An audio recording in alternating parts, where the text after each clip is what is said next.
Students welcome to CRP academy. CRP একাডেমিতে তোমাদের সকলকে স্বাগত এবং প্রত্যেককে গুড আফটারনুন।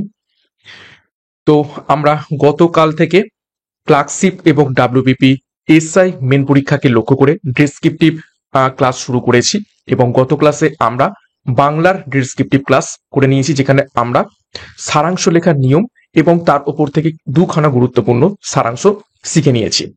এবং আজকে আমরা সেই সারাংশরই একটা রেস ধরে আমরা ইংরেজি ডেসক্রিপটিভ ক্লাস করব এবং ইংরেজি ডেসক্রিপটিভ ক্লাসের প্রথম ক্লাসে আমরা প্রেসি শিখব। প্রেসি আর কিছুই নয়, আমরা গতকাল যে সারাংশ শিখেছি সেই সারাংশরই জাস্ট ইংলিশ ভার্সন। অর্থাৎ আমরা সারাংশ লিখতে গিয়ে সেখানে যা যা নিয়ম শিখেছি বাংলার ক্ষেত্রে সেম সেম নিয়ম, সেম সেম ব্যাপার অ্যাপ্লিকেবল ফর প্রেসিস। জাস্ট ভাষাটা আলাদা। বাংলায় আমরা যে ব্যাপারটাকে সারাংশ বলি, ইংরেজিতে সেই ব্যাপারটাই প্রেসিস। বাদ বাকি সমস্ত নিয়ম কানুন সেম, কেননা একটা বড় প্যাসেজকে আমাদের আলটিমেটলি ছোট করতে হবে। গতকালের ভিডিওটা যারা দেখোনি তারা অবশ্যই দেখবে, সেখান থেকে একটা প্র্যাকটিস করবে এবং আজকের এই ভিডিওটাও কিন্তু শুরু থেকে শেষ পর্যন্ত দেখবে। ইংরেজি ডেসক্রিপটিভ ক্লাসের প্রথম ক্লাস প্রেসিস এবং সম্পূর্ণ আমরা প্রথমে নিয়ম শিখব। নিয়ম তো অলরেডি গতকালের ক্লাসে শিখে ফেলেছি, তবুও আমরা একবার রিপিট করব। নিয়মটা যদি ভালোভাবে তোমাদের মাথায় ঢুকে যায় তাহলে যাই প্যাসেজ দিক না কেন আমরা আলটিমেটলি সেটা নিজে থেকে লিখতে পারবো। তো ক্লার্কশিপ এবং ডাব্লিউপি এসাইনমেন্টের সেরা প্রস্তুতি তোমরা সিআরপি একাডেমির তত্ত্বাবধানে পাচ্ছ এবং দুপুর 12 থেকে এই ক্লাসগুলো চলবে, মেন্স ডেসক্রিপটিভ রাইটিং এর ক্লাস। তো শুরু করব। তার আগে সিআরপি একাডেমিতে যদি নতুন হয়ে থাকো অবশ্যই চ্যানেলটিকে সাবস্ক্রাইব করবে, পাশের বেল আইকনটা প্রেস রাখবে এবং আমাদের টেলিগ্রামে যুক্ত হয়ে যাবে। এবং আমাদের যে ব্যাচ কোর্স লঞ্চ করা হয়েছে, অ্যাকচুয়ালি এই যে নিয়ম এবং এই যে আমরা ক্লাসগুলো করছি এই ধরনেরই ক্লাস তোমরা ব্যাচ কোর্সে পাবে। ওকে, তো শুরু করা যাক। আজকে আমরা কি করব? প্রেসি করব এবং এই যে প্রেসি লেখার নিয়মগুলো একবার দেখে নেব। দেখো, প্রেসি লেখার নিয়ম আমরা অ্যাকচুয়ালি গত ক্লাসেই করে ফেলেছি, অর্থাৎ সারাংশ লেখার সময়। কেননা সারাংশটাই হচ্ছে প্রেসি, আমি এক্ষুনি বলে দিলাম। তো নতুন করে নতুন নিয়ম আর কোনো কিছুই শেখার দরকার নেই। আমরা যদি সারাংশ লেখার নিয়মগুলোই মনে রাখতে পারি তাহলে একটা প্রেসিও লিখতে পারবো। শুধু সারাংশ হচ্ছে বাংলা ভাষায় আর প্রেসি হচ্ছে ইংরেজিতে, এছাড়া কোনো তফাৎ নেই। তো দেখো, আমরা একবার গত ক্লাসের যে নিয়মগুলো রয়েছে সেইগুলোই একবার দেখে নেব। যারা গত ক্লাসটা দেখোনি তাদের এই নিয়মগুলো দেখলেই একবার করে প্র্যাকটিস হয়ে যাবে। তো দেখো, উদ্ধৃত গদ্যাংশ বা কাব্যাংশ বারবার পড়ে মূল কথাটা কি তা বুঝতে হবে। গতকালে আমি খুব ভালোভাবে বুঝিয়ে দিয়েছিলাম যে তোমাকে একটা প্যাসেজ দেওয়া হবে, সেই প্যাসেজটাকেই কনভার্ট করে বা ছোট করে তার ভিতরের যে অন্তর্নিহিত অর্থ বা প্যাসেজের মধ্যে কি বলতে চাওয়া হচ্ছে বারবার পড়ে তার মূল বক্তব্য কি বা মূল সারটা কি সেটা তোমাকে লিখতে হবে। সিমিলারলি প্রেসিসেও একই, ঠিক আছে। যে একটা তোমাকে প্যাসেজ দেওয়া হবে, সেই প্যাসেজটা বারবার করে পড়তে হবে এবং অবশ্যই প্যাসেজটা কিসে থাকবে? ইংলিশে থাকবে, ঠিক আছে। ইংরেজির কোনো বড় বড় লিটারেচার থেকে বা কোনো রাইটারের লেখা তোমাকে তুলে দেওয়া হবে, তার ভিতরের মূল বক্তব্য বা কথাটা তোমাকে বুঝতে হবে। তারপর কি একই রকম ভাবে সিমিলারলি তাৎপর্যমূলক বাক্য এবং শব্দগুলোকে চিহ্নিত করতে হবে। এর ফলে মূল ভাব বা বিষয়টাই তোমরা বুঝতে পারবে। বড় প্যাসেজ দেওয়া হয়েছে সেটাকে বারবার করে পড়বে। তোমরা অনেকেই কমেন্ট বক্সে কমেন্ট করেছিলে যে 60 মিনিটের মধ্যে কি বারবার করে পড়া মানে সম্ভব? অবশ্যই সম্ভব, কিন্তু সেটাকে খুব তাড়াতাড়ি পড়তে হবে, ঠিক আছে। তুমি যদি খুব ধীরে ধীরে পড়ো তাহলে হবে না, তাহলে টাইমটা চলে যাবে। আর বারবার করে পড়া মানে কি, তুমি নিশ্চয়ই একটা প্যাসেজকে 10 বার পড়বে না, জাস্ট ভালো করে 2 থেকে 3 বার একবার চোখ বোলাবে।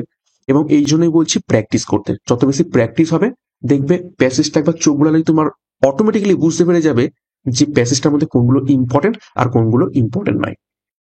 ওকে, তারপর দেখো, অনুচ্ছেদের মূল যে বক্তব্যটা তুমি লিখবে অর্থাৎ সারাংশ বা প্রেসিসের মধ্যে যে বক্তব্যটা লিখবে সেটা কিন্তু একদম সহজ এবং সরল ভাষায় লিখতে হবে। তোমাকে যে প্যাসেজটা দেওয়া হবে সেই প্যাসেজের ভাষা হয়তো খুব কঠিন থাকতে পারে, কেননা বড় বড় রাইটাররা লিখে থাকেন, কিন্তু তারা কঠিন ভাষায় লিখলেও তোমাকে যেটা লিখতে হবে বা প্রেসিসটা লিখতে হবে বা সারাংশটা লিখতে হবে সেটা কিন্তু তোমার নিজের ভাষায় একদম সহজ সরল ভাষাতে লিখতে হবে। তুমি ওই যেন খুব কঠিন ল্যাঙ্গুয়েজ ইউজ করলে হবে না, তাহলে কিন্তু তার মূল বক্তব্যটা পরিষ্কার হবে না। তুমিও যদি খুব কঠিন কঠিন শব্দ ইউজ করো বা কঠিন কঠিন বাক্য ইউজ করো, তুমি তাহলে কি হবে? ওই যে প্যাসেজটা দেওয়া হয়েছে সেই প্যাসেজের ভাবটাই ঠিকমতো প্রকাশ হচ্ছে না পাঠকের কাছে, তাহলে অনুচ্ছেদের মূল বক্তব্য একদম সহজ সরল ভাষায় তোমাকে লিখতে হবে। তারপর কি গুরুত্বপূর্ণ যেটা বলেছিলাম, মূল বক্তব্যের 1/3 মধ্যে লিখতে হবে। অর্থাৎ এটা হচ্ছে একটা কি বলবো, আম, নিয়ম বলতে পারো, যে তোমাকে যদি 300 শব্দের কোনো প্যাসেজ দেওয়া হয়, সেই প্যাসেজটাকে আমরা 1/3 করে থিসিস যখন লিখবো বা সারাংশ যখন লিখবো, তখন সেটাকে 1/3 অর্থাৎ 100 ওয়ার্ডে আমাদের নামিয়ে আনতে হবে বা 100 ওয়ার্ডে আমাদের লিখতে হবে। যাই প্যাসেজ থাকবে সেই প্যাসেজের মোটামুটি 1/3 আমাদের লিখতে হবে। এবং 1/3 মানে যে একদম হুবহু 1/3 এরকমটা নয়, সেটা হয়তো 5টা 6টা ওয়ার্ড বেশিও হতে পারে, আবার কমও হতে পারে। অর্থাৎ মোর অর লেস 1/3 আমাদের লিখতে হবে।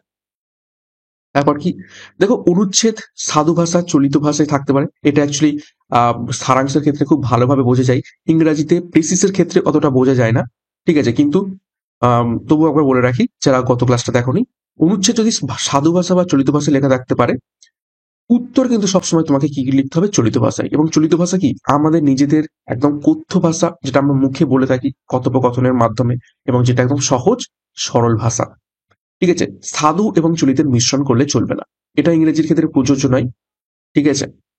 এটা অ্যাকচুয়ালি সারাংশের ক্ষেত্রে প্রযোজ্য। তো যাই হোক, দেখো তারপরে অনুচ্ছেদ থেকে সরাসরি বাক্য নেওয়া যাবে না।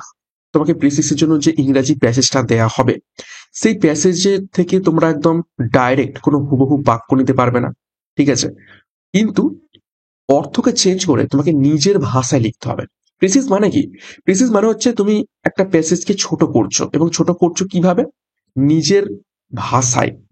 বক্তব্য মানে মূল বক্তব্য প্যাসেজের মধ্যে কি রয়েছে সেইটাকে নিজের ভাষায় লেখা, ঠিক আছে।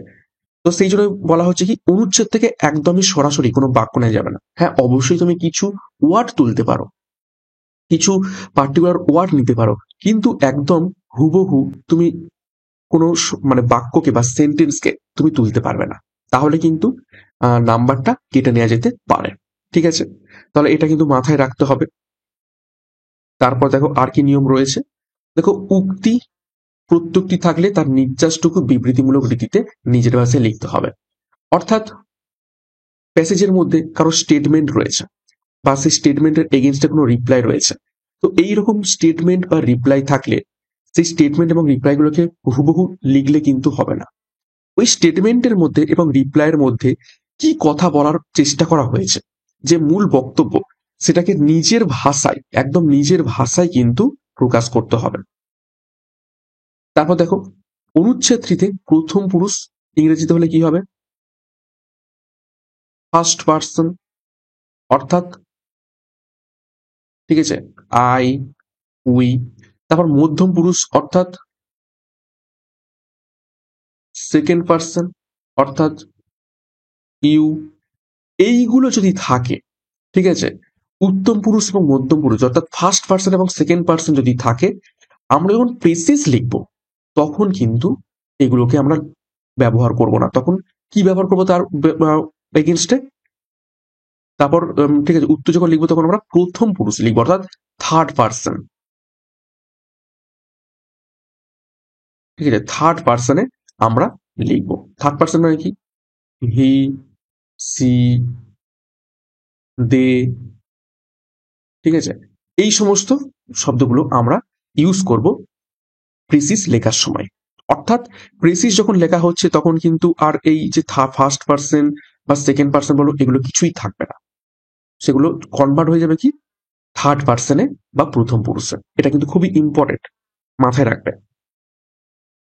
নেক্সট দেখো, দেখো আলোচ্য অংশের লেখক বলেছেন, বা ইংরেজিতে লিখতে হলে সেটা কি হবে, যে রাইটার সেড দ্যাট বা রাইটার এক্সপ্রেস দ্যাট, এইরকম কথা দিয়ে কোনো রকমই মন্তব্য দিয়ে সারমর্ম বা প্রিসিস তার উত্তর কিন্তু লেখা যাবে না। দেখো, আমি নিয়মগুলো একদম বাংলাতেই রেখেছি যাতে তোমাদের বুঝতে সুবিধা হয়, ঠিক আছে। কেননা আলটিমেটলি আমরা বুঝতে ভালো পারবো বাংলা পড়লে, ঠিক আছে, কিন্তু লিখতে তো হবে আমাদের ইংরেজিতে এই প্রিসিসটা। সেরকম ভাবে প্র্যাকটিসও করবো আমি, একটু একটু পরেই নিয়মগুলো হয়ে গেলেই প্র্যাকটিসে চলে যাব। তারপর দেখো, অনুচ্ছেদে ব্যবহৃত অলংকার, দৃষ্টান্ত, উদ্ধৃতি, প্রত্যক্ষ উক্তি বর্জন করতে হবে, ঠিক আছে। অর্থাৎ কোনো প্যাসেজের মধ্যে দেখবে কোনো উদাহরণ দেয়া হচ্ছে বা অলংকার ব্যবহার করা হচ্ছে, গত ক্লাসে আমি বলে দিয়েছিলাম যেমন অলংকার বলতে আমরা যে সমস্ত বাগধারা ব্যবহার করে থাকি, নাচতে না জানলে উঠোন বাঁকা, ঠিক আছে? তো নাচতে না জানলে উঠোন বাঁকা, এটা অ্যাকচুয়ালি আমরা বলে থাকি, কিন্তু এর একটা অন্তর্নিহিত অর্থ রয়েছে। অর্থাৎ আমরা যখন কোনো কাজ পারি না, তখন আমরা নিজেদের দোষ না দিয়ে কাজটার দোষ দিই, তাই তো? তাহলে এইরকম উদাহরণ, অলংকার, দৃষ্টান্ত, উদ্ধৃতি, প্রত্যক্ষ উক্তি, এগুলোকে কিন্তু বর্জন করতে হবে। তার ভিতরের যে নির্যাস বা মূল বক্তব্য, সেটাকে নিজের ভাষায় লিখতে হবে। ওকে, তারপর দেখো প্রেসিস বা সারমর্ম যেটা আমরা লিখবো ইংরেজিতে, সেটা কিন্তু একটা অনুচ্ছেদে লিখতে হবে। তোমাকে প্যাসেজ হয়তো 3-4টে প্যারাতে বা 3-4টে প্যাসেজে দিতে পারে, কিন্তু তোমাকে যখন লিখবে বা তোমাকে যখন লিখতে হবে প্রেসিস, তখন কিন্তু পুরোটাই একটা অনুচ্ছেদেই লিখতে হবে। তারপর কি নিয়ম রয়েছে?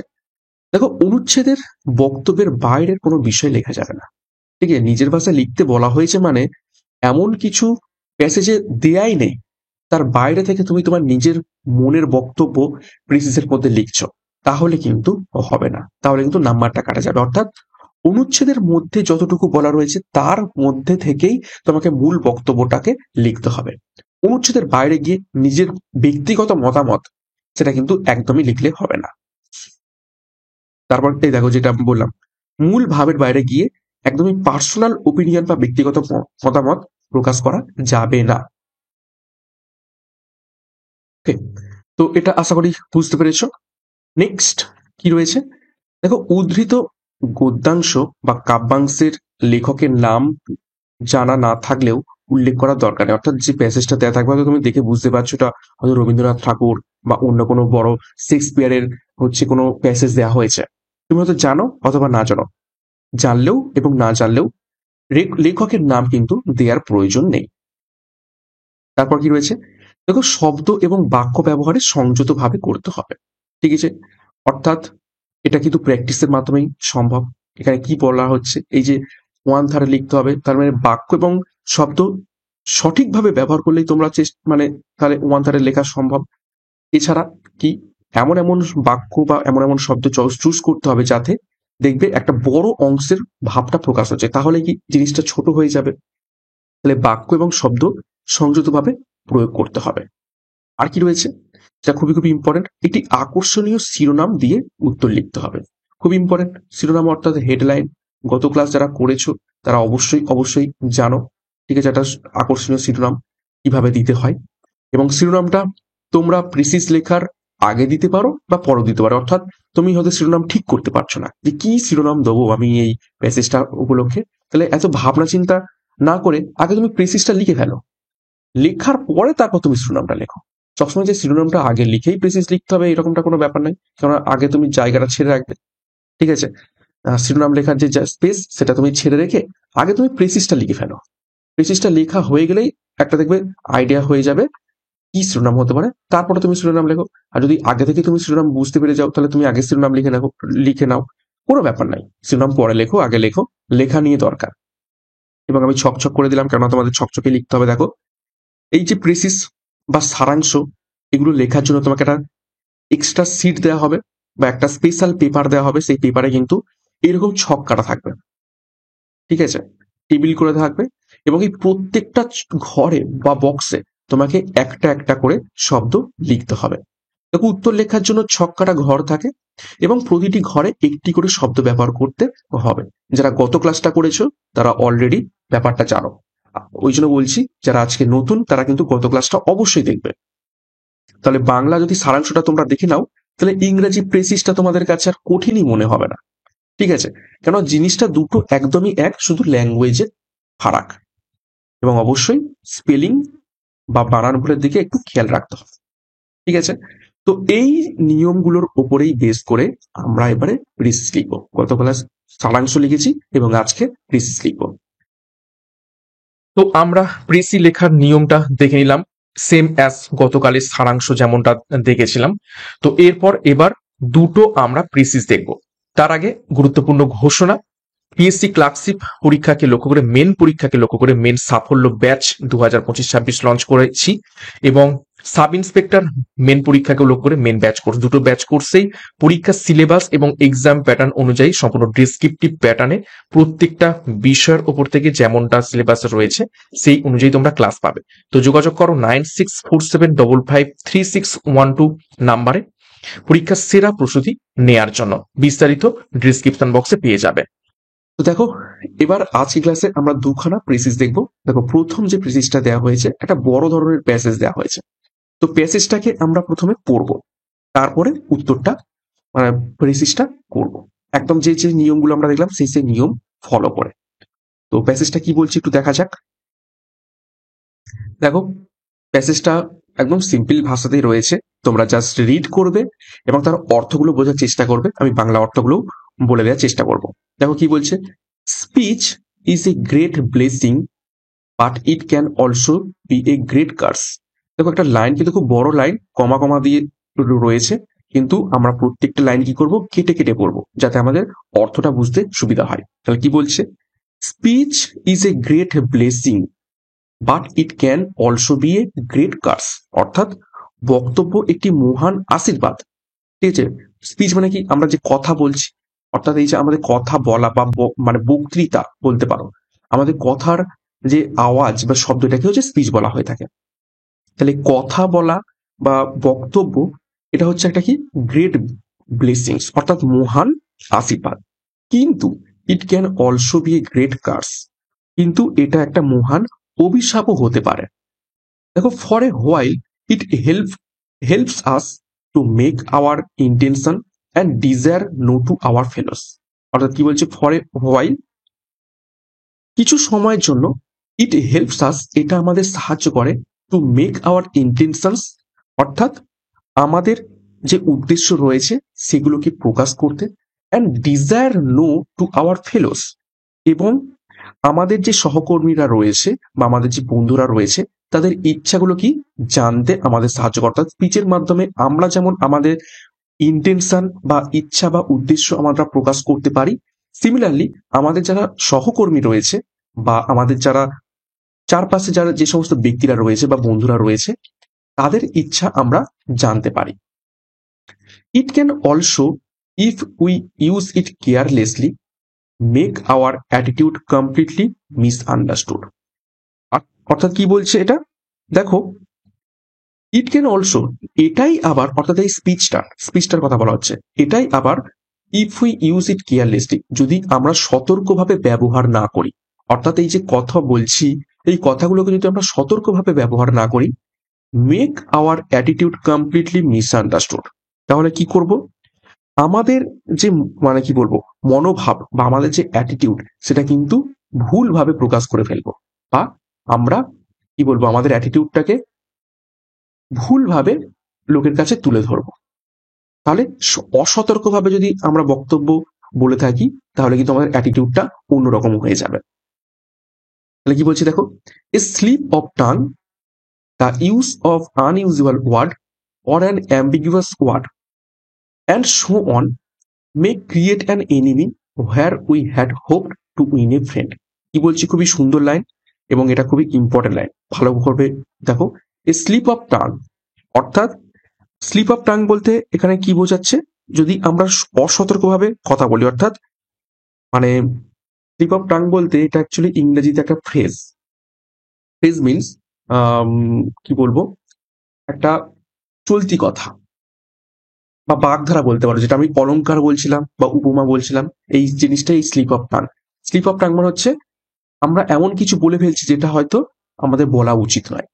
ঠিক আছে, তাহলে অসতর্কভাবে কথা বলাকে বলা হচ্ছে স্লিপ অফ টাং। দেখো, এই স্লিপ অফ টাং বা অসতর্কভাবে কথা বলা, the use of unusual word, অর্থাৎ এমন কিছু শব্দ ব্যবহার করা যেগুলো আমাদের করা উচিত নয়, অর অ্যান অ্যাম্বিগুয়াস ওয়ার্ড।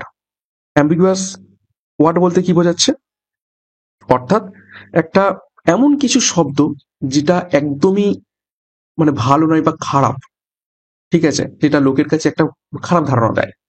তো এইরকম শব্দ যদি ব্যবহার করি, অ্যান্ড সো অন, যদি এইভাবে করতেই থাকি, we may create an enemy, আমরা কাউকে শত্রু বানিয়ে ফেলতে পারি, where we had hope to win a friend, যেখানে আমরা একটা বন্ধু বানানোর কথা চিন্তা করেছিলাম যে না, বন্ধু তো বানাতে পারবো না, উল্টে কি হবে, একটা শত্রু বানিয়ে ফেলতে পারি। কিসের মাধ্যমে?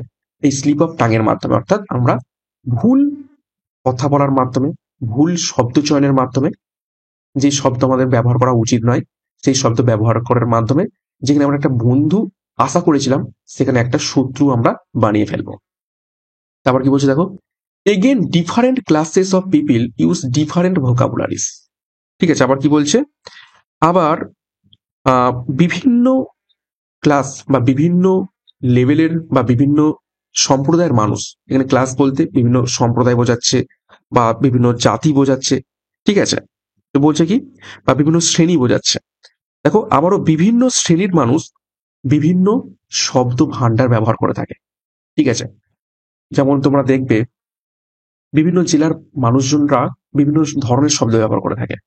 তুমি দেখবে দার্জিলিং জেলার মানুষজনদের যে সমস্ত ভোকাবুলারি, সেটা কিন্তু সাউথ যে বেঙ্গল রয়েছে সেখানকার মানুষজনদের ভোকাবুলারি আলাদা।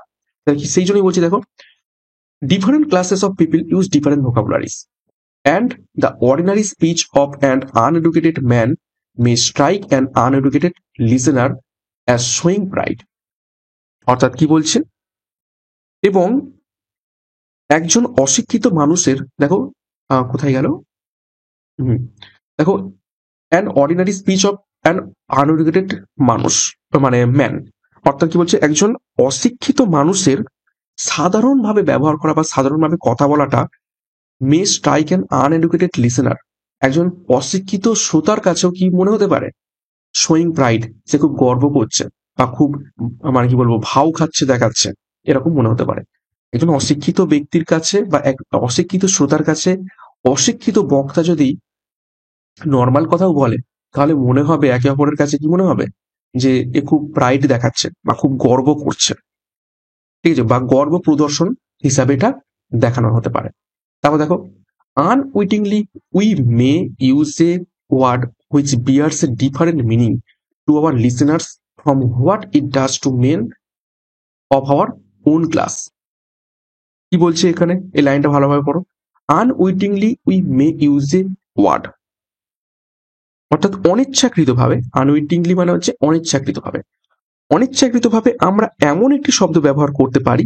দেখো, we may use a word which bears a different meaning, অর্থাৎ যেটা কি করে, একটা অন্য মিনিং করে, টু আওয়ার লিসেনার, আমাদের শ্রোতাদের কাছে, from what it does to men our own class, যেটা আমাদের নিজেদের কি বলছে, আমাদের নিজেদের শ্রেণীর লোকেদের সাথে মানে কি বলবো, একটা আলাদা অর্থ প্রকাশ করে। তুমি হয়তো বলতে চেয়েছো এক কথা আর প্রকাশ হচ্ছে আর এক কথা। ঠিক আছে, এটা মানে তোমার টোনের ওপর ডিপেন্ড করতে পারে, তুমি কোন সিচুয়েশনে কথা বলছো সেটার উপর ডিপেন্ড করতে পারে, কোন পরিস্থিতিতে কথা বলছো ডিপেন্ড করতে পারে। তাহলে অনিচ্ছাকৃতভাবে আমরা অনেক সময় এমন শব্দ ব্যবহার করে থাকি, হয়তো সেটা আমরা অন্যভাবে বলতে চাইছি কিন্তু তার মিনিংটা কি হচ্ছে, অন্যভাবে যাচ্ছে বিভিন্ন শ্রেণীর মানুষদের কাছে। ঠিক আছে, একই কথার অনেক রকম মানে হয় এবং বিভিন্ন শ্রেণীর মানুষের কাছে সেটা বিভিন্ন রূপে সেটা নিয়ে থাকে বা তার কাছে পৌঁছায়। তো দেখো, Das speech speech is not a gift to use lightly without thought. অর্থাৎ এই বক্তৃতা বা কথাটা, এই বা স্পিচটা কি হচ্ছে, একদম চিন্তা ভাবনা না করে খুব হালকাভাবে ব্যবহার করার মতো কিন্তু গিফট নয়। ঠিক আছে, ভালোভাবে এই লাইনটা কিন্তু খুবই ইম্পর্টেন্ট। অর্থাৎ বক্তৃতা বা মানে স্পিচটা চিন্তা ছাড়াই হালকাভাবে ব্যবহার করার মতো কোনো গিফট নয়, but one which demands careful handling. দেখো, এল আছে হ্যান্ডলিং, কিন্তু কি বলছে, অবশ্যই অবশ্যই এটাকে যত্ন সহকারে এবং সতর্কভাবে কি বলছে, এটাকে হ্যান্ডলিং করতে হবে বা তোমাকে ব্যবহার করতে হবে। Only a fool will express himself alike to all kind and condition of men. বলছে, একজন মূর্খই সকল প্রকার এবং সকল শ্রেণীর মানুষের কাছে সমানভাবে নিজেকে প্রকাশ করে। অর্থাৎ কি বলতে চাইলো, যে যেখানে যেমন পরিস্থিতি, যেখানে যেমন শ্রেণীর মানুষ রয়েছে, সেইখানেই কিন্তু তোমাকে সেই রকম ভাবে নিজেকে প্রকাশ করতে হবে। একজন মূর্খ ব্যক্তি নিজেকে সবসময় সবার কাছে সমানভাবে প্রকাশ করে। ঠিক আছে, তাহলে খুবই ইম্পর্টেন্ট একটি প্যাসেজ স্পিচ সম্বন্ধীয়। তো এই প্যাসেজটা পড়ে কি বুঝতে পারছো? এটাই বোঝা যাচ্ছে না যে স্পিচ শব্দটা বা এই যে বক্তৃতাটা, এটা কখনো আশীর্বাদ হিসেবেও কাজ করতে পারে, আবার অভিশাপ হিসেবেও কাজ করতে পারে। যদি আমরা সতর্কভাবে ব্যবহার করি তাহলে বন্ধু বানাবে, আর অসতর্কভাবে ব্যবহার করলে শত্রু বানাবে। এই যে ভুল শব্দ ব্যবহার করলেই কিন্তু বন্ধুর পরিবর্তে আমরা শত্রু বানিয়ে ফেলবো। এবং একই কথার বা একই শব্দের সতর্কভাবে ব্যবহার না করলে তার ভিন্ন ভিন্ন মিনিং ভিন্ন ভিন্ন শ্রেণীর মানুষদের কাছে পৌঁছায়। তাহলে আমাদের কি করতে হবে? চিন্তা ভাবনা করে সঠিক শব্দ সঠিক জায়গায় বা সঠিক শ্রেণীর মানুষদের কাছে বলতে হবে। মূর্খের মতো সব জায়গায় একই রকমের ব্যবহার বা একই রকমের কথোপকথন করলে কিন্তু চলবে না। এটাই হচ্ছে এর মূল বক্তব্য। ঠিক আছে, এবং যেগুলো ইম্পর্টেন্ট সেগুলো একটু আনলাইন করে ফেলি এবারে, যদিও সব আনলাইন করা হয়েছে তো আমি একটু বোল্ড করে দেবো। দেখো প্রথম লাইনটা important, speech is great blessing. ঠিক আছে, and it also can be a curse. এটা ইম্পর্টেন্ট। ঠিক আছে, তারপর দেখো it helps us to make our intentions and desire to know our fellows. এটা ইম্পর্টেন্ট। তারপরে দেখো it can also if we use it carelessly make our attitude completely misunderstood, a slip of tongue, the use of an unusual word or ambiguous word and so on create enemy. এটা খুবই important, create enemy where we had hope to win, অর্থাৎ বন্ধু বানানোর পরিবর্তে আমরা শত্রু বানিয়ে ফেলি। এটা খুবই ইম্পর্টেন্ট। ঠিক আছে, তারপর দেখো again different classes of people we use different vocabularies and ordinary speech of an uneducated man may strike an uneducated listeners as showing pride. তাহলে কি বলছে? এই যে এই লাইনটা important, unwittingly we may use a word which bears different meaning to our listener from where it does to mean our own classes. ঠিক আছে, এবং এই লাইনটা খুব important, thus the speech is not gift to use lightly without thought. অর্থাৎ চিন্তা ভাবনা ছাড়াই সব বক্তৃতা দেয়া, হালকাভাবে নেয়া, এটা কিন্তু কোনো গিফট নয়, but one which demands careful handling. এটা কিন্তু ইম্পর্টেন্ট। যেগুলো আমি বোল্ড করে দিয়েছি সেগুলো খুবই খুবই ইম্পর্টেন্ট। তো এবার আমরা অ্যান্সার করব। দেখো এবার প্রথম কি নিয়ম, একটা আকর্ষণীয় শিরোনাম লিখতে হবে। তো দেখো আকর্ষণীয় শিরোনাম লিখেছি কেয়ারফুল ইউজ অফ স্পিচ, অর্থাৎ স্পিচের সতর্কমূলক ব্যবহার। তো এটা তোমরা নিজেদের মতো করে অন্য রকম ভাবেও লিখতে পারো শিরোনামকে। আমি গত ক্লাসে বারবার করে বলেছিলাম যে আমি যেটা লিখছি বা আমি তোমাদের যেটা লেখাচ্ছি এটাই যে আলটিমেট একদম সঠিক বা আলটিমেট সুন্দর, এটা কিন্তু একদমই নয়। ঠিক আছে, আমি তোমাদের জাস্ট হেল্প করাচ্ছি, নিয়মগুলোর মাধ্যমে তোমাদের শেখানোর চেষ্টা করছি। এটাই যে একদম পারফেক্ট এটা কিন্তু একদমই নয়। বাড়িতে তোমরা এই প্যাসেজগুলো নিয়েই নিজেদের মতো করে লেখার চেষ্টা করবে। যতক্ষণ না নিজেদের মতো করে লেখার চেষ্টা করবে ততক্ষণ লেখার ক্ষমতা আসবে না। পরীক্ষাতে কিন্তু তোমাকে নিজেকে লিখতে হবে। ঠিক আছে, এবং সেখানে হয়তো অন্য প্যাসেজ দিল, তখন কিন্তু সমস্যায় পড়বে। তো নিজে থেকে লেখার চেষ্টা করো বাড়িতে, এই প্যাসেজগুলোই আমার থেকেও দেখবে হয়তো বেটার লিখছো। ঠিক আছে, তো অবশ্যই অবশ্যই নিজে থেকে লেখার চেষ্টা করো, কেননা নিজের ভাষায় প্রিসিস এবং সারাংশ দুটোই কিন্তু নিজের ভাষাতেই তোমাদের লেখা উচিত। শুধু এই দুটো কেন, যে কোনো রাইটিং ডিসক্রিপটিভ মানেই হচ্ছে তুমি নিজে কতটা লিখতে পারো, কতটা রিপ্রেজেন্ট করতে পারো, এটা তোমার ক্ষমতার উপর ডিপেন্ড করছে। তো সেই ক্ষমতা অর্জন শুধুমাত্র প্র্যাকটিসের মাধ্যমেই হতে পারে। তো দেখো একটা সুন্দর শিরোনাম দেওয়া হয়েছে কেয়ারফুল ইউজ অফ স্পিচ। তোমরা যদি অন্যরকম ভাবে লিখতে পারো অবশ্যই অবশ্যই সেটা লিখবে। এবং যেটা বলছিলাম, দেখো এইরকম তোমাদের একটা টেবিল দেওয়া হবে ছক কেটে কেটে, এবং সেই প্রত্যেকটা বক্সে বা প্রত্যেকটা ঘরে তোমাকে একটা করে ওয়ার্ড নিয়ে লিখতে হবে। তো দেখো আমি কিভাবে লিখেছি এই প্যাসেজটা থেকে। দেখো speech is a valuable gift. ঠিক আছে, দেখো ব্লেসিংসটাকে আশীর্বাদ বলা হয়েছে, তো এটাকে আমি গিফট করে দিয়েছি। তাহলে বক্তৃতা হলো একটা খুবই মূল্যবান, ভ্যালুয়েবল মানে হচ্ছে কি মূল্যবান gift. But to express hour thoughts, কিন্তু আমাদের থটগুলো বা আমাদের চিন্তাগুলোকে এক্সপ্রেস করতে, অ্যান্ড ফিলিংস আমাদের অনুভূতিগুলোকে এক্সপ্রেস করতে, we must use it carefully. আমাদের এটা কি করতে হবে, যত্ন সহকারে ব্যবহার করতে হবে। আদারওয়াইজ অন্যথায় উই মে বি মিসআন্ডারস্টুড। অন্যথায় কি হবে, আমাদের ভুল মানে কি আমরা ভুল আমাদেরকে ভুল হিসাবে নিয়ে হতে পারে। উই মে বি মিসআন্ডারস্টুড অর্থাৎ আমাদের ভুল বুঝতে পারে। অ্যান্ড টার্ন আওয়ার ফ্রেন্ডস এবং আমাদের বন্ধুরা কি হতে পারে, ইন্টু ফোর্স। ফোর্স মানে হচ্ছে শত্রু। আমাদের বন্ধুরাই কি হবে, শত্রুতে পরিণত হবে।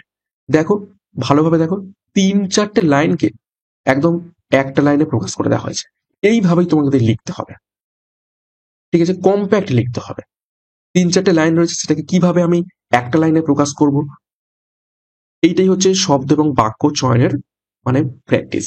এবং এটা তোমাদের কি বারবার প্র্যাকটিসের মাধ্যমে করতে হবে। এটা কিন্তু কেউ শিখিয়ে দেবে না, অবশ্যই তুমি এখান থেকে শিখতে পারো, কিন্তু এই যে ক্ষমতা এটা বিল্ড হবে কিন্তু শুধুমাত্র প্র্যাকটিসের মাধ্যমে। তাহলে কি বলছে, speech is a valuable gift.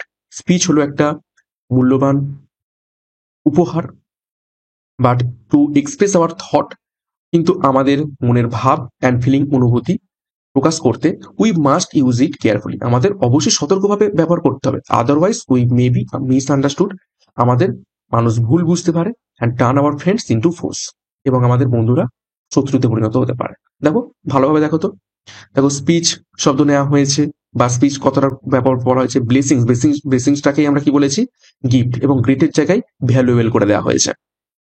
ঠিক আছে, দেখো আমরা ইন্টেনশন এবং ডিজায়ার, ঠিক আছে, এইটাকে কিভাবে প্রকাশ করেছে, থট এবং ফিলিং। তারপর দেখো কেয়ারলেসলি যদি ব্যবহার করি, আমাদের ভুল বুঝতে পারে, মিসআন্ডারস্টুড ব্যবহার করা হয়েছে। এবং যদি আমরা ভুল শব্দ ব্যবহার করি তাহলে আমাদের এনিমি পরিণত হয়ে যাবে বন্ধুর পরিবর্তে, সেটাকেও দেওয়া হয়েছে। দেখো turn our friends into force, অর্থাৎ একদম ঠিকঠাক ভাবে ব্যবহার করা হচ্ছে। তাও দেখো we should not ignore the fact that words do not always mean the same thing to the educated and uneducated men. ঠিক আছে, এই যে একটু আগেই বললাম না যে বিভিন্ন শব্দের মিনিং কিন্তু বিভিন্ন জনের কাছে বিভিন্ন রকম ভাবে যায়, যেটা আমি এখানে দেখো আন্ডারলাইন করে দিয়েছি। দেখো unwittingly we may use a word which bears different meaning to our listeners from what it does mean to our own ক্লাসের, অর্থাৎ বিভিন্ন শ্রেণীর মানুষের কাছে বিভিন্ন ধরনের শব্দের মিনিং গুলো যায়। তাহলে এটাই হচ্ছে এখানে বলা হচ্ছে we should not ignore the fact, আমাদের এই ব্যাপারটা বা এই ফ্যাক্টটা একদমই ইগনোর করা উচিত নয়, দ্যাট যে words do not always mean the same thing to the educated and uneducated men, অর্থাৎ শিক্ষিত এবং অশিক্ষিত ব্যক্তির কাছে যে একই অর্থ বহন করে প্রত্যেকটা শব্দ, ঠিক আছে, সরি, একই অর্থ বহন করে না প্রত্যেকটা শব্দ, এটা কিন্তু একদমই আমাদের ইগনোর করা উচিত নয়। অর্থাৎ বিভিন্ন জনের কাছে বিভিন্ন রকম অর্থ বহন করে এক একটা শব্দ। তাও দেখো words must therefore be used with great caution and tact, অর্থাৎ কি বলছে, তাই জন্য প্রত্যেকটা শব্দকে খুব যত্ন সহকারে বা সতর্কভাবে, দেখো কশন, গ্রেট কশন অর্থাৎ খুবই সতর্কভাবে এবং ট্যাক্টের সাথে, ট্যাক্ট মানে হচ্ছে একটু ভেবে চিনতে বা চিন্তা করে ব্যবহার করা উচিত বা ব্যবহার করতে হবে। ওকে, আশা করি প্রিসিসটা তোমরা বুঝতে পেরেছো। এই প্রিসিসটা তোমরা নিজে থেকে অন্যভাবে লেখার চেষ্টা করবে বাড়িতে, তাহলে কিন্তু আরো সুন্দরভাবে প্র্যাকটিসটা হবে। এটাই লেখা রয়েছে মানে কিন্তু এটাই যে একদম আলটিমেট সেরকমটা কিন্তু নয়। দেখো আমি কিন্তু হুবহু লাইন কপি করিনি, যেমনটা নিয়মে বলা হয়েছিল সেটা এখান থেকে তোমরা দেখতে পাচ্ছ। কিছু কিছু ওয়ার্ড নেওয়া হয়েছে, যেমন মিসআন্ডারস্টুড ওয়ার্ডটা নেওয়া হয়েছে, এডুকেটেড আনএডুকেটেড মেন নেওয়া হয়েছে, ঠিক আছে, কিছু কিছু শব্দ নেওয়া হয়েছে, কিন্তু হুবহু যে একদম আমি বাক্য বা সেন্টেন্স কপি করেছি এরকমটা নয়। আরেকটা কি নিয়ম ছিল, ওয়ান থারে লেখা, তো একবার দেখে নাও কতগুলো শব্দ রয়েছে। আচ্ছা লাইনগুলো নিই, 1 2 3 4 5 6 7 8 9টা লাইন, কতগুলো ওয়ার্ড রয়েছে পার লাইনে, আমি একটা এভারেজ গুনে নিই, 1 2 3 4 5 6 7 8 9 10 11 12 13 14 15 16 17 18 19 20 21, ঠিক আছে, আমি এভারেজ 20টা ধরলাম। তাহলে 20 ইন্টু 9, তাহলে 180টা কি রয়েছে, ওয়ার্ড রয়েছে। তাহলে ওয়ান থার্ডে করতে গেলে আমাকে কি করতে হবে, 3 দিয়ে ভাগ করলে মোটামুটি 60 ওয়ার্ডে আমাদের লেখা উচিত। তো দেখে নেওয়া যাক। দেখো 1 2 3 4 5 6 6টা লাইন, আর প্রত্যেকটা লাইনে কত করে ওয়ার্ড রয়েছে? 1 2 3 4 5 6 7 8 9 10। ঠিক আছে, দেখো একদম 6 ইন্টু 10 60 ওয়ার্ডেই হয়ে গেছে জিনিসটা। তাহলে 1/3 মোটামুটি আমাদের এই প্রেসিটা লেখা হয়েছে। আরো একটা নিয়ম এখান থেকে দেখলাম। ঠিক আছে, তো এটা এইভাবেই তোমাদের লিখতে হবে এবং বারবার করে বলছি নিজে থেকে লেখার চেষ্টা করো। ওকে, তো আশা করি বুঝতে পেরেছো। আমরা নেক্সট প্রেসিতে চলে যাব। আজকে ক্লাসে 2 নম্বর প্রেসি দেখো। এই প্রেসিটা একটু ছোট মতো রয়েছে, পরীক্ষাতে ছোট প্রেসিও দেওয়া হয়ে থাকে অনেক সময়। দেখো এটা পড়া যাক কি বলছে। দেখো, a good book is one of our best friend. অর্থাৎ একটা খুব ভালো বই আমাদের বেস্ট ফ্রেন্ডের মধ্যে থেকে একজন। ঠিক আছে, অর্থাৎ আমাদের বন্ধুদের মধ্যে থেকে একজন খুব ভালো বন্ধু হচ্ছে কি একটা good book. It is the same today that is always was and will never change. অর্থাৎ কি বলছে? এটা চিরকাল এইরকমই ছিল এবং এটা কখনোই পরিবর্তন হবে না। অর্থাৎ একটা ভালো বই যে সবসময় মানুষের সব থেকে ভালো বন্ধু হয়ে থাকে, এটা আগেও ছিল এবং এটা কোনো রকমই পরিবর্তন হবে না। It is the most patient and cheerful of companions. অর্থাৎ কি বলছে? এটা সব থেকে ধৈর্যশীল এবং চেয়ারফুল, অর্থাৎ আনন্দদায়ক বা প্রফুল্ল কি কম্প্যানিয়ন মানে হচ্ছে আমাদের সাথী বা সঙ্গী। তারপর কি বলছে? It does not turn its back upon us in times of adversity or distress. অর্থাৎ কি বলছে? এটা কখনোই আমাদের প্রতিকূলতা এবং দুর্দশার সময় আমাদের মুখ থেকে মুখ ফিরিয়ে নেয় না। অর্থাৎ একটা ভালো বই সবসময় আমাদের পাশে থাকে আমাদের দুর্দশা এবং খারাপ সময়ে। কখনোই একটা ভালো বই সে তার মুখ ফিরিয়ে নেয় না। It always receives us with the same kindness, amusing and instructing us in youth, comforting and consoling us in age. কি বলছে? It always receives us with the same kindness, amazing and instruction us in youth. অর্থাৎ এটা সর্বদা আমাদের দয়া দিয়ে গ্রহণ করে। তার যে একটা বইয়ের মধ্যে যে ভালোবাসা রয়েছে, কাইন্ডনেস রয়েছে, সেই দিয়ে গ্রহণ করে। অ্যামিউজিং এবং ইনস্ট্রাক্টিং আস ইন ইউথ, এবং আমাদের যে যৌবনকাল, সেই যৌবনকালে একটা সঠিক নির্দেশনা দেয়। ঠিক আছে, এবং comforting and consoling us in age, এবং বার্ধক্যে আমাদের যৌবনে যেমন আমাদের নির্দেশ দেয় কিভাবে আমাদের এগোতে হবে, সিমিলারলি বার্ধক্যে একটা ভালো বই কি করে আমাদের আরাম দেয় এবং আমাদের সান্ত্বনা দেয়। কমফোর্টিং হচ্ছে আরাম দেয়া এবং কনসোলিং মানে হচ্ছে সান্ত্বনা দেয়া। ঠিক আছে, তো খুবই সুন্দর একটা প্যাসেজ দেওয়া রয়েছে। তো প্যাসেজটা পরে আমরা কি বুঝতে পারছি? প্যাসেজটা দেওয়া রয়েছে নিশ্চয় একটা বই সম্পর্কে, যে বই আমাদের বন্ধু, বই সবসময় আমাদের পাশে থাকে, সেটা খারাপ সময় হোক বা ভালো সময় হোক, এবং আমাদের যৌবনকালে বই আমাদের পথ দেখায় এবং বয়স বার্ধক্য কালে বই আমাদের কি করে থাকে? আমাদের সান্ত্বনা দেয় বা শান্তি প্রদান করে। তো এটাকে আমরা কি করব? প্রেসিতে কনভার্ট করব। তো এখানে কি কি ইম্পর্টেন্ট লাইন দেখা যাক। দেখো, a good book best friend, এটা ইম্পর্টেন্ট। তারপর দেখো, most patient and cheerful companion, এটা ইম্পর্টেন্ট। তারপর দেখো, does not turn its back upon times and adversity or distress, খারাপ সময় মুখ ফিরিয়ে নেয় না। এবং দেখো, সেম কাইন্ডনেস, অ্যামিউজিং এবং instructing in youth and comforting and consoling us in age. এই লাইনগুলো কিন্তু খুবই খুবই ইম্পর্টেন্ট, এবং এই লাইনগুলো থেকেই কিন্তু আমাদের কি করতে হবে, বা বাক্যগুলো থেকে আমাদের প্রেস লিখতে হবে। অ্যান্সারটা দেখো, তো একটা শিরোনাম আমি দেওয়ার চেষ্টা করেছি। দেখো, importance of book in life, অর্থাৎ আমাদের জীবনে বইয়ের গুরুত্ব। তো শিরোনামটা তোমরা নিজে থেকে অন্যরকম ভাবে লিখতে পারো, আরো আকর্ষণীয় লিখতে পারো। ঠিক আছে, আমারটাই যে একদম পারফেক্ট এরকমটা নয়, আমি আগেও বলেছি। তো importance of book in life, তো আমি মোটামুটি একটা আকর্ষণীয় শিরোনাম দেওয়ার চেষ্টা করেছি। এবার প্রেসি লিখবো। দেখো, ছক করা রয়েছে। তো দেখো, a superior book is a constant and cheerful best friend. আচ্ছা, এখানে একটা কমা হবে, এখানে একটা কমা হবে। তো কি বলছে দেখো, এ এ সুপিরিয়ার বুক। দেখো, এ গুড বুকটাকে আমি কি করে দিয়েছি? সুপিরিয়ার করে দিয়েছি। সুপিরিয়ার মানে হচ্ছে খুব মহান। ঠিক আছে? তাহলে একটা মহান বই ইজ এ কনস্ট্যান্ট। কনস্ট্যান্ট মানে কি? এই যে নেভার চেঞ্জ, যে পরিবর্তন হয় না। তাহলে কনস্ট্যান্ট মানে হচ্ছে কি? ধ্রুবক। তাহলে নেভার চেঞ্জকে আমি পরিবর্তন করে কি করলাম? কনস্ট্যান্ট করে দিলাম। And cheerful best friend. দেখো চিয়ারফুল শব্দটাকে আমি এখান থেকে নিয়েছি। আমি একদম বললাম হুবহু তোমরা সেন্টেন্স কপি করবে না, কিন্তু একটা দুটো ওয়ার্ড তুমি অবশ্যই নিতে পারো। তাহলে superior book is a constant and cheerful কি? Best friend. বেস্ট ফ্রেন্ড শব্দটাকে আমি নিয়েছি।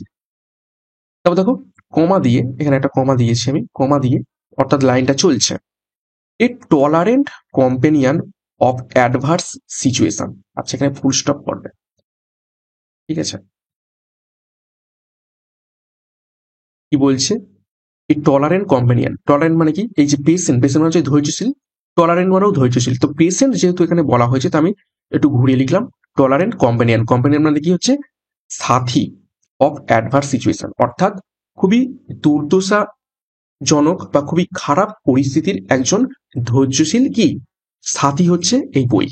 তাহলে একটা লাইনে দেখো আমি দুটো লাইন কি করে দিয়েছি, সরি তিনটে লাইন, একটা লাইনে আমি তিনটে লাইন কি করে দিয়েছি? মার্চ করে দিয়েছি। দেখো a superior book is a constant and cheerful best friend, comma দিয়ে a tolerant companion of adverse situation, তারপরে ফুল স্টপ। তারপর কি বলছে দেখো, it guides in youth with great kindness, অর্থাৎ আমাদের যৌবনকালে এটা আমাদের কি দেখায়? গাইড করে বা পথ দেখায়। উইথ গ্রেট কাইন্ডনেস অর্থাৎ খুব ভালোবাসার সাথে। And soothing in old age, এবং বয়সকালে আমাদের কি করে? শুটিং মানে হচ্ছে প্রশান্তি, প্রশান্তি দেওয়া, এবং বয়স্করা আমাদের প্রশান্তি দেয়। দেখো এই কমফোর্টিং এবং কনসোলিংকে একসাথে আমি কি করে দিয়েছি? সুদিং করে দিয়েছি। এবং আমাদের যেহেতু যৌবনকালে দেখো অ্যামিউজিং এবং ইনস্ট্রাক্টিং আমাদের নির্দেশ দেয়, সেটাকে কি করে দিয়েছি? গাইড করে দিয়েছি। তাহলে এইভাবে তোমাদের লিখতে হবে। তো আশা করি বুঝতে পেরেছো। দেখি একটু নিয়মগুলো ঠিকঠাক হলো কিনা। আচ্ছা, 1/3 হয়েছে কিনা একটু দেখে নিই। 1 2 3 4, আর এই দিকে 4.5 আমি লাইন বলতে পারি কতগুলো ওয়ার্ড রয়েছে। 1 2 3 4 5 6 7 8 9 10 11 12 13 14 15 16 17 18। ঠিক আছে, তো 18টা ওয়ার্ড এভারেজে রয়েছে, এবং কতগুলো করে লাইন রয়েছে এখানে? 4টে লাইন রয়েছে। তাহলে 18 ইন্টু 4 কত হয়ে যাবে? 72টা। আমি 70 ধরলাম। 70-এর 1/3 কত হবে? 70-এর 1/3 হয়ে যাবে প্রায় 24 বা 25 আমি লিখে দিলাম। ঠিক আছে, তো 25টা লাইনে হয়েছে কিনা দেখে নিই। দেখো 1 2 3টে লাইন, আর প্রত্যেকটাতে কি করে রয়েছে? 10টা করে বক্স রয়েছে, বা কটা করে বক্স রয়েছে দেখে নিই। 1 2 3 4 5 6 7 8 9 10 হ্যাঁ, তার মানে প্রায় 30টা শব্দ, এখানে অ্যাকচুয়ালি 28টা শব্দ। তো মোটামুটি 1/3 হয়ে গেছে। ঠিক আছে, আমি গত ক্লাসে বলেছিলাম 1/3 মানে একদম পারফেক্ট 1/3 এরকমটা কিন্তু নয়। 25টা আসছে মানে 25টা এটা 30 হতে পারে, বা এটা 20 হতে পারে, কিন্তু 25 কখনোই 50 হয়ে যাবে না। ঠিক আছে, মোটামুটি 5টা শব্দ বেশি, 5টা শব্দ কম, 6টা শব্দ বেশি, 6টা শব্দ কম হতে পারে, কিন্তু কখনোই সেটা 20টা শব্দ বেশি হয়ে যাবে না। তাহলে এটা কিন্তু কোনো রকম প্রেসই দাঁড়ায় না, বা সারাংশ দাঁড়ায় না। এবং খুব সুন্দরভাবে লেখার চেষ্টা করা হচ্ছে আকর্ষণীয় শিরোনাম দিয়ে। এবং আরেকটা জিনিস বলে রাখি, তোমরা শিরোনাম দিয়ে অনেকে এরকম ঢেউ খেলিয়ে সমুদ্র করো, লাইন টানো, কত রকম কায়দা করো, এটা লাল কালি, এটা নীল কালি, এটা কালো কালি, এটা নীল কালি। পরীক্ষার হলে এইসব একদমই করতে যাবে না। বারবার করে বলছি, যত বেশি কায়দা মারবে তত নাম্বার কমবে। এটা কিন্তু তোমার আর মাধ্যমিক বা উচ্চ মাধ্যমিকের পরীক্ষা নেই, এটা কিন্তু চাকরির পরীক্ষা। আর এত কিছু কায়দা করতে গেলে সময় পাবে না, 6টা রাইটিং লিখতে তোমাদের হবে। তো খুবই খুবই ইম্পর্টেন্ট এই জিনিসগুলো। এবং যে কালিতে লিখবে, যদি ব্ল্যাকে লিখে থাকো পুরোটাই ব্ল্যাকে লিখবে, যদি ব্লুতে লিখে থাকো পুরোটাই ব্লুতে লিখবে। ঠিক আছে, কালি একদম চেঞ্জ করবে না। এবং দেখো একটা প্যাসেজেই পুরোটা লেখা হয়েছে, যা যা আমরা নিয়ম দেখেছি প্রেসি বা সারাংশ লেখাতে, সেই ঠিক ঠিক নিয়মগুলি ফলো করা হয়েছে। প্যাসেজের বাইরের কোনো বক্তব্য বা আমার মন গড়া কোনো কথা বা আমার মন গড়া কোনো পার্সোনাল ওপিনিয়ন এখানে দেওয়া হয়নি। যা যা নিয়ম এখানে দেখানো হয়েছে একদম সেম সেম নিয়মগুলো অ্যাপ্লাই করা হয়েছে। এবং কাজটা শেষ করবো তার আগে আরো একবার ভালো করে আমি তোমাদের বলছি, আমি যেগুলো লেখাচ্ছি এইগুলোই যে একদম আলটিমেট পারফেক্ট একদমই নয়। এগুলো তোমাদের হেল্পের জন্য দেখানো হচ্ছে, এইরকম ভাবে লিখতে হবে। বাড়িতে তোমরা নিজেদের মতো করে লেখার চেষ্টা করো, নিজেদের মতো করে ঘুরিয়ে লেখার চেষ্টা করো।